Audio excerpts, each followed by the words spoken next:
Bonjour chers téléspectateurs d'Afro-Info 243. Merci de nous compter parmi les vôtres. C'est un plaisir de vous retrouver pour cette édition. Nord Kivu, les rebelles de l'AFC M23 et les Wazalendo s'affrontent à Malemo et Minjenje, près de Mpeti. Les villages de Malemo, dans la chefferie des Bachali, territoire de Massissi, et Minjenje, dans le secteur des Wanyanga, territoire de Walikale, au Nord Kivu, sont le théâtre des affrontements ce vendredi 12 décembre entre les rebelles de l'AFC M23 et les Wazalendo. Selon des sources locales, les Wazalendo ont lancé des attaques contre les positions des rebelles depuis l'avant-midi dans ces deux entités. Des détonations d'armes lourdes et légères retentissent dans les deux villages séparés par la rivière Mweso. Cette zone proche de Mpeti, bastion principal des rebelles de l'AFC M23 dans cette partie du Nord Kivu, fait face à des attaques répétées de la part des Wazalendo depuis son occupation. Les Wazalendo tentent à tout prix de déloger les rebelles des positions occupées, mais sans succès. Le tronçon Mpeti-Kalembe est toujours contrôlé par la rébellion de l'AFC M23. Difficile pour l'instant de savoir le bilan de ces affrontements, des sources sécuritaires rapportent que la situation est encore tendue dans la zone. Situation à Katekou, territoire de Walikale, Nord Kivu, RDC. Les rebelles de l'AFC M23 ont demandé à la population du village de Katekou de quitter immédiatement leur foyer en fixant un ultimatum de 3 jours à compter de ce jeudi pour que les habitants se conforment à cet ordre. Selon les rebelles, ce village serait un point de passage utilisé par des combattants qui attaquent leur position dans la région et ils veulent que ce secteur reste vide de civils pour être mieux surveillé. La population locale, déjà confrontée à une situation humanitaire difficile, ne sait plus où se réfugier. Ce nouveau déplacement forcé rend ces familles encore plus vulnérables car elles doivent abandonner leurs champs, leurs maisons et leurs moyens de subsistance. La société civile de Walikale a vivement condamné ces agissements, dénonçant la pression exercée sur les habitants pour qu'ils abandonnent leur village. Elle s'inquiète particulièrement du sort réservé à ces familles, contraintes de vivre loin de leurs terres et sans ressources. Ce type de déplacement forcé avait déjà été observé dans une autre localité de la région où des habitants avaient été obligés de quitter leur maison pour aller vivre dans une localité voisine pour des raisons opérationnelles avancées par les mêmes rebelles. Je pense que le président Félix Tshisekedi doit être le président le plus chancard de la vie, le plus chancard de cette terre.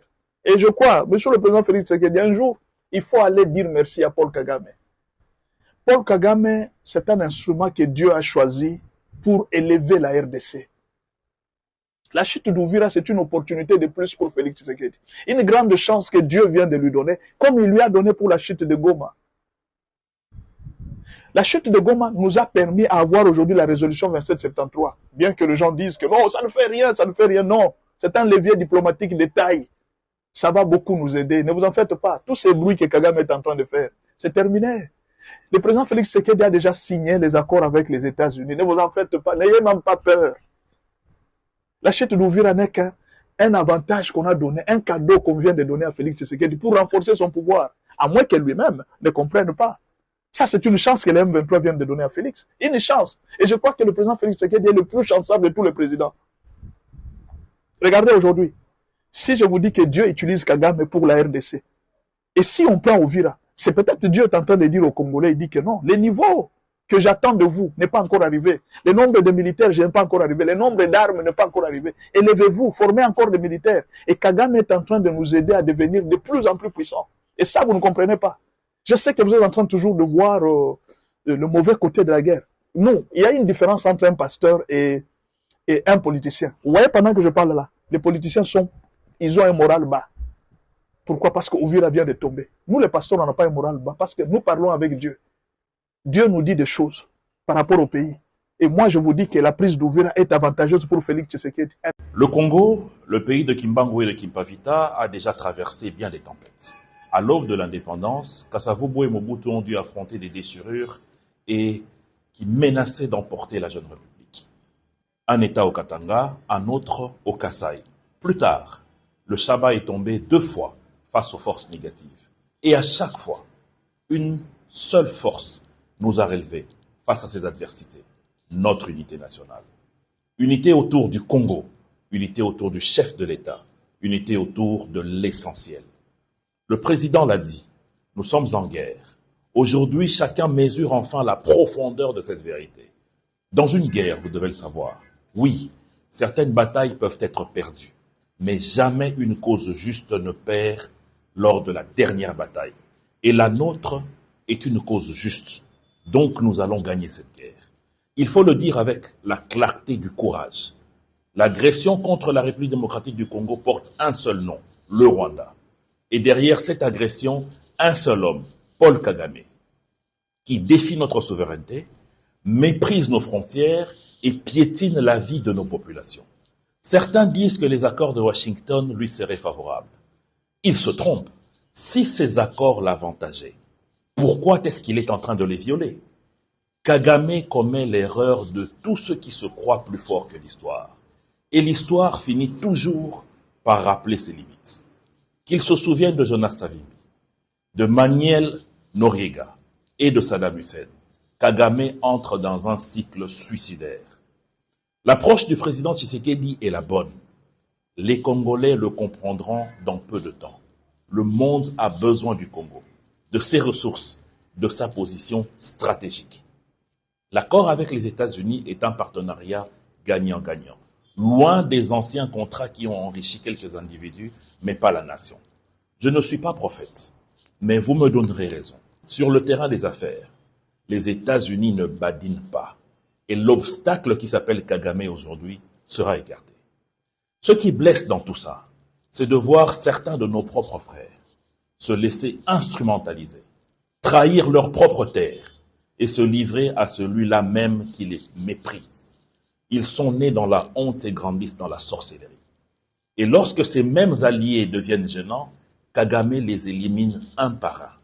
Rien n'est plus douloureux que de voir un Congolais servir une cause qui détruit son peuple. La mort de Magloire Paluku en dit très long. À mes frères et sœurs congolais, je veux dire ceci. Ce combat n'est pas celui d'un parti politique, ni celui d'un gouvernement. C'est le combat de tout un peuple, le combat de notre nation. Nous avons connu une colonisation en 1885. Le Congo n'acceptera jamais de se soumettre, surtout pas à un Kagame qui croit pouvoir imposer sa volonté dans une maison. Et l'histoire retiendra qu'en dépit des pressions, des complicités, des alliés visibles ou cachés, de l'agression, le peuple congolais s'est levé autour d'un président nationaliste pour défendre sa terre. Comme l'a dit le président, les ténèbres ne régneront pas toujours. Et Léon Benko est en train de vous promettre, vous, qu'il va prendre les 26 provinces de la RDC. Et vous aussi, vous croyez, nous sommes fatigués. Si vous êtes fatigués, mais allez là-bas. Ce matin, des balles ont retenti aux alentours de la prison de Kalemi. Les prisonniers tentaient de s'évader à la suite de l'aggravation de la situation sécuritaire à Ouvira. Mais au moment où nous parlons, le calme est revenu. Une tentative d'évasion a eu lieu ce vendredi à la prison centrale de Kalemi. Grâce à l'intervention rapide et efficace de nos forces de l'ordre, elle a été immédiatement mise en échec. Les bruits entendus ce matin étaient des tirs de sommation. La situation est totalement revenue à la normale. J'appelle la population au calme et à vaquer librement à ses occupations. Je salue le professionnalisme de nos forces de sécurité. Nous réitérons notre plein et entier soutien au chef de l'État, Félix Tshisekedi, ainsi qu'à nos vaillantes FARDC en qui nous avons foi.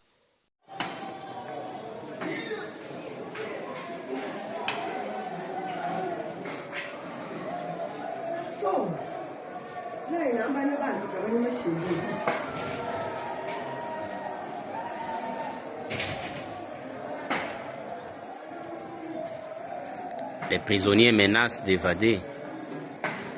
Ils mettent vraiment du feu.